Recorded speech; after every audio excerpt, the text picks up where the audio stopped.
guys want a shot at winning a copy of Call of Duty World War II for the console of your choice for absolutely free? A couple of my friends and I are doing a little giveaway. Link is down there in the description below. Go check it out if you're interested.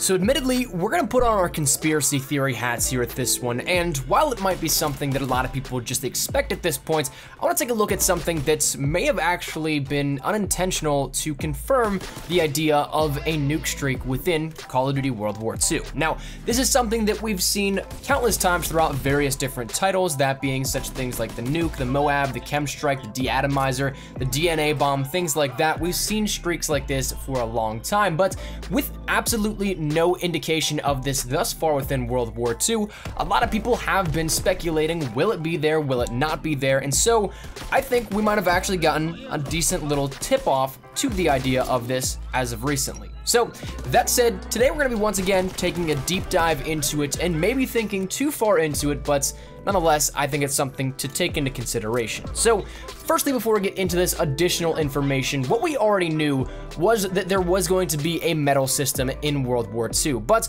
we also do know that Sledgehammer has had a little bit of a developmental standpoint already, that being an entire introduction into the franchise themselves with Advanced Warfare. And in that game, we ended up seeing not only the medal system, but also a streak system similar to Infinity Ward style with an ending streak or a secret score streak if you want to put it that way, in which it's kind of a compromise between what both studios already brought to the table, and instead of picking and choosing, they did both. So Sledgehammer had both the medals and the DNA bomb, which in Call of Duty World War II, we already know about the medal system going up to Vicious and then the Unstoppables for what happens after that 30 kill streak, like what we saw once again in Advanced Warfare. But what we haven't seen is anything to give us indication as to a lethal streak that would happen as a gun streak, not just necessarily a kill streak.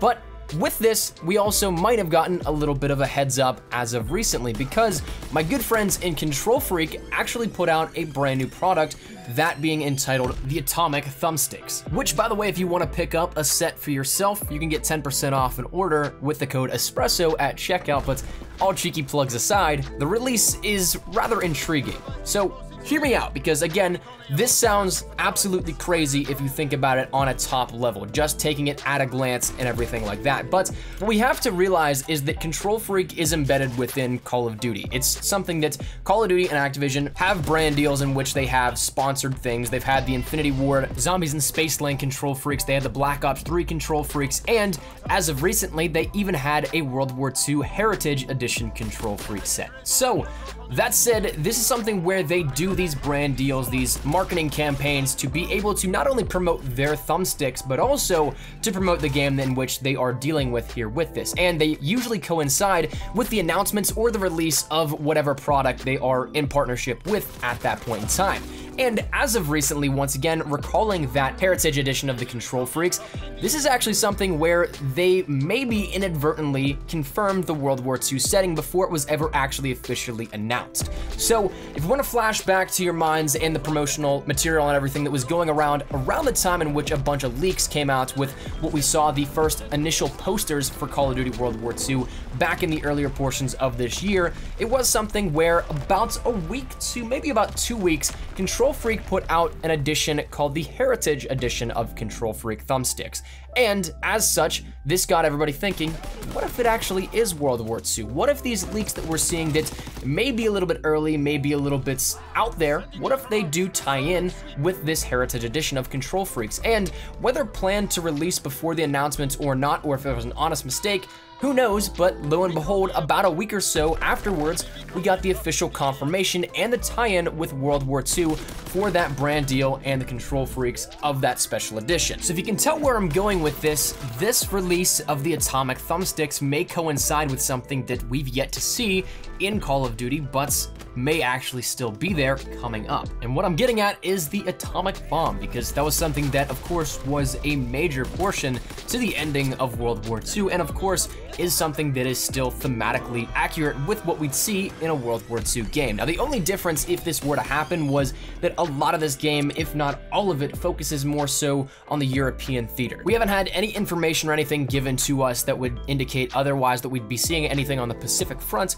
but still, that said, no nukes were ever dropped in Europe, and as such, it would be kind of a conflict there. But if we're trying to stick once again to that thematic overview of what could happen, in multiplayer, where we're not necessarily going for historical accuracy, of course, that could be a way to end the game. Whereas the DNA bomb tied in directly with the campaign of Advanced Warfare, this could tie into the era of World War II.